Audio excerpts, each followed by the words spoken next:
ايه رأيكم بقى يا حبايبي في الطبق المقبلات الجميل ده؟ السلام عليكم ورحمة الله الأول. ايه رأيكم؟ طبق يستاهل بقكم، كل البيت هيشكرك عليه. ايه رأيك؟ مفيش حد بيختلف عليه أبدا الطبق ده. يلا بينا نشوف اتعمل ازاي بأسهل ما يمكن. بسم الله والصلاة والسلام على رسول الله. ازيكم يا حبايبي، عاملين ايه؟ معكم عمر للطبخ والأعمال اليدوية. والنهاردة كده هنعمل ايه؟ شوية ايه، بتنجان يفتحوا النفس كده جنب الاكل. يعني ايه، حاجة كده بسيطة.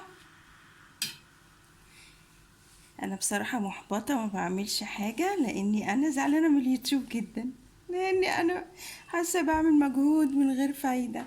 صعبان عليا المجهود اللي بعمله. انا معايا بتنجان كبير زي ما شايفين كده اهو. فانا إيه يعني، ومعانا طبعا فلفل هنقليه معاه، هخرطه كده واقليه معاه. ومعانا هنا فلفل وتوم زي ما شايفين كده. ومعايا ملح وكمون وكزبرة ونعناع، وطبعا ليمون. نسيت احط الليمون كالعادة، يعني بنسى الحاجات. هنجيب الليمون دلوقتي. ودلوقتي طبعا ايه، انا عشان هو كبير كده فانا هخرطه. هنشوف ازاي مع بعض.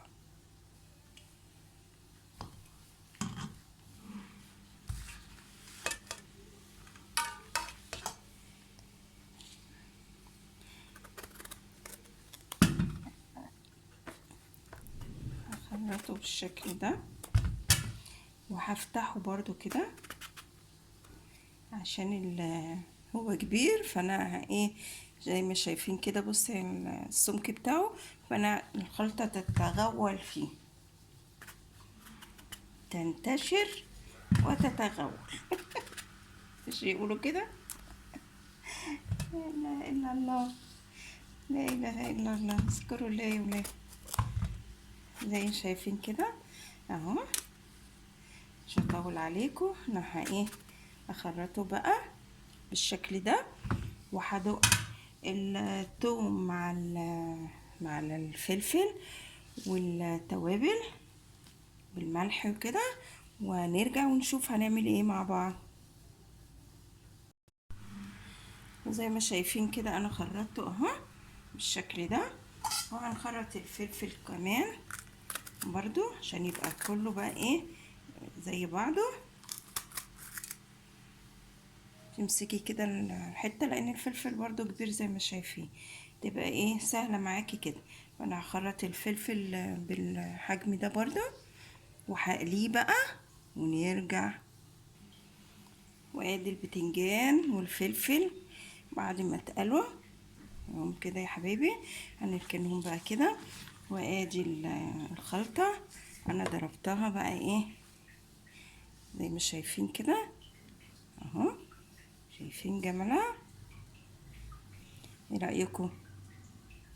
الفلفل مع الثوم مع الملح والكمون بالكزبرة بشوية نعناع صغيرين، خلطة منتهى الجمال زي ما شايفين كده. هنحط بقى الليمون والخل، هنعصر بقى الليمون عليها ونحط الخل.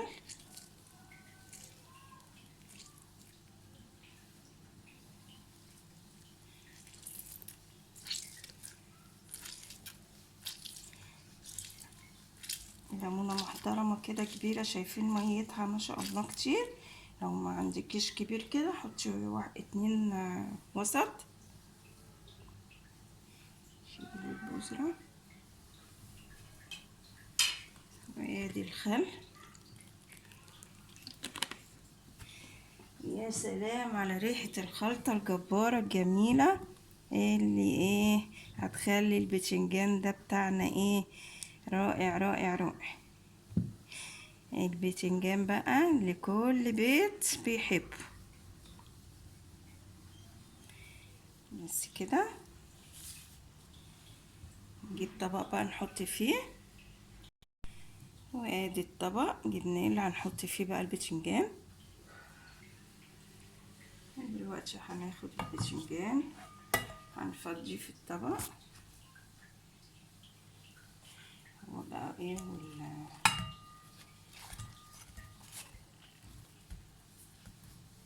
والفلفل كده.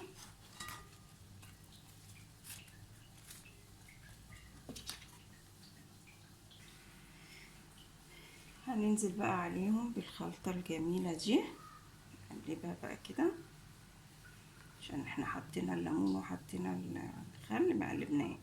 نقلبها بقى وننزل كده.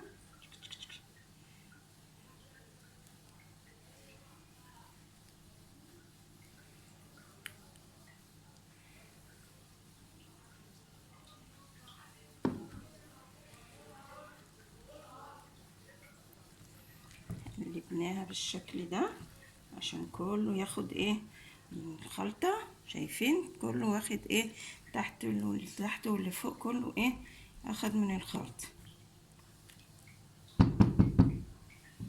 هنبدأ بقى كده ايه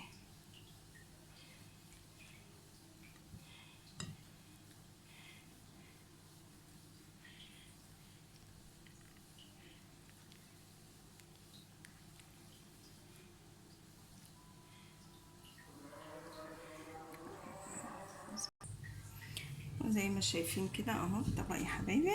هنجيب بقى ايه قطعتين كده ونخرطهم، وهنبدأ برضو ايه نحدقهم كده منهم ايه بيبقى لهم طعم حلو، وفي نفس الوقت هيدوا شكل للطبق جمالي.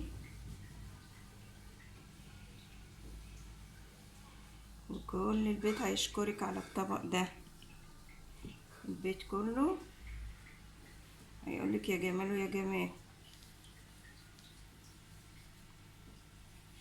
مفيش اجمل من كده ان يبقى في حاجة هادئة جنب الاكل.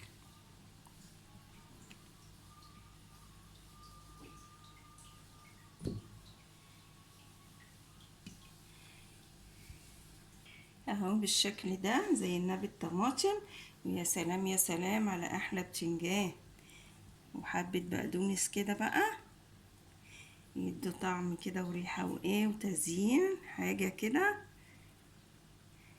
هتخليك تسيبي الاكل وتاكلي البتنجان. ايه رأيكم بقى يا حبايبي؟ لو عجبكم متنسوناش بقى لايك وشير وتفعيل الجرس عشان يوصلكوا كل جديد من ام عمر. ام عمر اللي كل سنة تنزل فيديو. استحملوني. السلام عليكم ورحمة الله وبركاته.